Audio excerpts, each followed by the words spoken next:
नमस्कार, स्वागत है आपका। शुरुआत करते हैं बड़ी खबर के साथ जो दिल्ली से है, जहां पर यूपी भवन से एक फर्जी आईएएस पकड़ा गया है। फर्जी आईएएस बनकर यूपी भवन में ठहरा हुआ था युवक, उसे गिरफ्तार किया गया है। बुधवार को प्रथम तल पर 118 नंबर में वो ठहरा हुआ था। खुद को यूपी कैडर का उसने आईएएस बताया था। उसका नाम अमित सिन्हा बताया जा रहा है। लेटर में गृह मंत्रालय में उसने तैनाती दिखाई थी। दिल्ली पुलिस आरोपी से पूछताछ कर रही है। यूपी भवन के अधिकारी भी पूछताछ में मौजूद हैं। ये तस्वीरें हम आपको दिखा रहे हैं जहां पर फर्जी आईएएस को पकड़ा गया है। उसने खुद का नाम अमित सिन्हा बताया था और खुद को गृह मंत्रालय में तैनात बताया था, लेकिन अब उससे पूछताछ की जा रही है। बताया जा रहा है कि बुधवार को वो प्रथम तल पर 118 नंबर कमरे में ठहरा था। शक होने के बाद अधिकारियों को सूचना दी गई, जिसके बाद अब पुलिस उससे पूछताछ कर रही है। साथ ही साथ उसके यहाँ पर ठहरने के पीछे का कारण जानने की कोशिश कर रही है और उसने ठहरने के लिए झूठ क्यों बोला। ये अपनी जमीन पर नर्सरी बना के सिर्फ झाड़ बेचकर साल में 2 करोड़ कमाते हैं। उनके सीक्रेट्स को सीखना चाहते हैं तो फ्रीडम ऐप को अभी डाउनलोड करें। इसकी भी पड़ताल की जा रही है। आपको यहाँ पर बता दें कि लेटर में गृह मंत्रालय में उसने अपनी तैनाती दिखाई थी। ये है दिल्ली स्थित यूपी भवन, जहां पर उत्तर प्रदेश के वीवीआईपी आकर ठहरते हैं। विधायक, सांसद, मंत्री से लेकर अफसर और जजेज भी यहीं आकर ठहरते हैं। लेकिन इसकी सुरक्षा का आलम यह है कि यहाँ पे एक युवक फर्जी आईएएस बनकर आता है और उसको वीआईपी कमरा अलॉट कर दिया जाता है। साथ ही यहाँ के कर्मचारी और अधिकारी उसकी आवभगत में लगे रहते हैं। लेकिन जैसे ही पता चलता है कि उसने जो लेटर दिया है वो फर्जी है, इसके बाद भगदड़ मच जाती है और इसके बाद युवक को पुलिस गिरफ्तार कर लेती है। दिल्ली पुलिस अब युवक को गिरफ्तार कर पूछताछ कर रही है। उसका बैकग्राउंड खंगाल रही है कि इसके कनेक्शन क्या है और यहाँ रुकने का मकसद क्या था।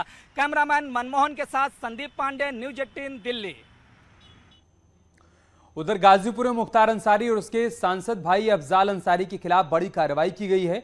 पुलिस ने इन लोगों के साथ ही मुख्तार के गुर्गों की संपत्ति कुर्क की है। पुलिस ने मुख्तार अंसारी के करीब 25 लाख कीमत के मकान को कुर्क किया, तो वहीं उसके भाई अफजाल अंसारी की कई जमीनों को कुर्क कर दिया गया, जिनकी कीमत 1 करोड़ 85 लाख रुपए आंकी गई है। अफजाल की जमीन मोहम्मदाबाद थाना क्षेत्र के शक्करपुर गांव में मौजूद थी। इसके अलावा मुख्तार के गुर्गे काजू कुरैशी की 40 लाख की संपत्ति को भी कुर्क किया गया। सभी के खिलाफ की कार्रवाई गैंगस्टर एक्ट के तहत की गई है। कुल मिलाकर मुख्तार और उसके भाई की 2 करोड़ 10 लाख की प्रॉपर्टी अभी तक कुर्क की गई है।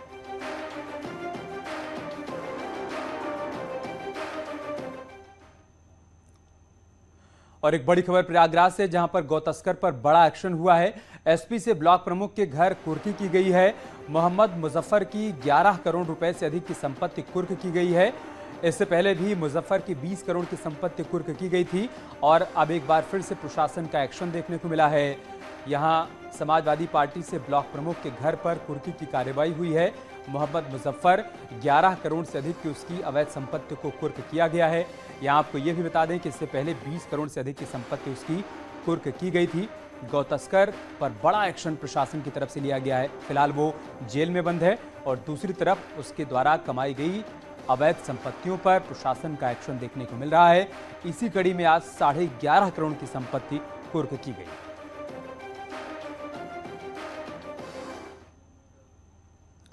बलरामपुर कोर्ट में पेश हुए आईपी सिंह समाजवादी पार्टी के प्रवक्ता की जमानत निरस्त हो गई और कोर्ट रूम में ही वो बेहोश होकर गिर पड़े। जिला अस्पताल उनको ले जाया गया। आईपी सिंह जिला अस्पताल से केजीएमयू रेफर कर दिए गए हैं। ये तस्वीरें हम आपको दिखा रहे हैं। समाजवादी पार्टी के प्रवक्ता हैं आईपी सिंह, जो कि एक सुनवाई के सिलसिले में कोर्ट में मौजूद थे और उनकी जमानत याचिका जब खारिज हो गई उसके बाद वो बेहोश होकर वहीं कोर्ट रूम के भीतर ही गिर गए, जिसके बाद उनको अस्पताल ले जाया गया और बाद में उनको केजीएमयू रेफर कर दिया गया।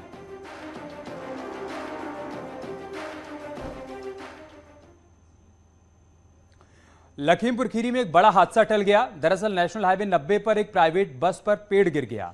बस के पिछले हिस्से पर यह पेड़ गिरा। हादसे में सभी यात्री बाल बाल बचे हैं।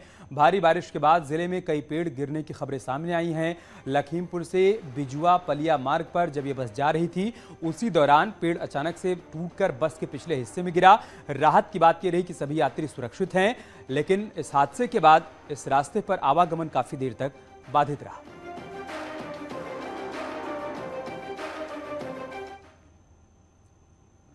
उधर सहारनपुर के बेहट में दिल्ली यमुनोत्री हाईवे पर ट्रक और कार में भिड़ंत हो गई। टक्कर इतनी भीषण थी कि ट्रक का पूरा सड़क पर ही पलट गया। हादसे में 4 लोग गंभीर रूप से घायल हो गए। पुलिस ने सभी घायलों को अस्पताल में भर्ती करवाया, जहां सभी की हालत गंभीर बताई जा रही है।